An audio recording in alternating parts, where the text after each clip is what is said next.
Construction workers. Pag may babon tayong building, ang atensyon natin ay nakatuon sa ganda, laki at taas ng building. At nakakalimutan natin kung sino ang gumawa ng building na yun. Sino ba sila?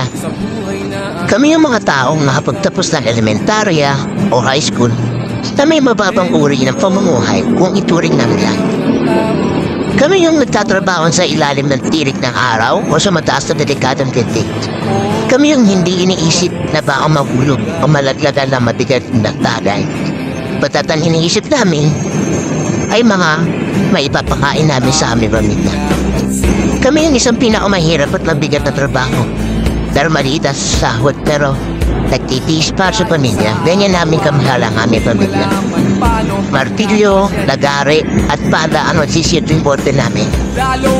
Kami ang madalas magpaon ng sardinas, lakimia sa merienda at kape na 3-in-1 sa umaga pero masaya na kami sa ganitong sitwasyon.